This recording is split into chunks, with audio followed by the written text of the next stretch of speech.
أصدقائي الرياضيين، السلام عليكم. نتائج الجولة 29 تؤجل الحسم في التتويج بدرع البطولة في الدوري الاحترافي المغربي موسم 22-23 إلى الجولة 30 والأخيرة. نقطة واحدة تفصل بين الجيش الملكي المتصدر والوداد الرياضي الثاني في الترتيب العام، بينما حسمت الأمور في مؤخرة الترتيب. الدفاع الحسني الجديد وأولمبيك خريبكا يغادران إلى القسم الاحترافي الثاني. نتائج الجولة 29 كانت كما يلي: الجيش الملكي يتعادل مع الرجاء الرياضي ب0 لمثله. الوداد الرياضي ينتصر على شباب الرياضي السوالم ب3-1.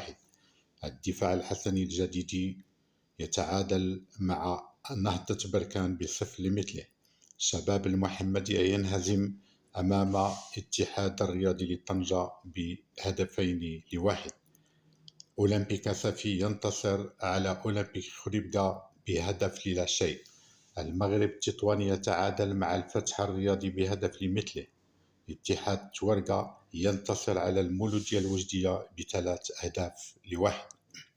الدورة 30 والأخيرة تجرى يوم الجمعة 23 جوان، وسيرحل الجيش الملكي إلى طنجة لملاقاة الاتحاد الذي ضمن بقاءه في الدوري الاحترافي بريمونتادا تاريخية، نقطتين في مرحلة الذهاب. ويرحل الوداد إلى فاس لملاقاة الماس لمعرفة هوية البطل بشكل نهائي. ولنا عودة لنتائج الدورة 30 والترتيب النهائي لموسم 22-23. الدورة 30 تجرى يوم الجمعة 23 جوان على الساعة 8 مساء. الفتح الرباطي يستقبل فيها حسنية أكادير، ويستقبل اتحاد الرياضي لطنجة الجيش الملكي، وشباب الرياضي السالمي يستقبل أولمبيك صافي.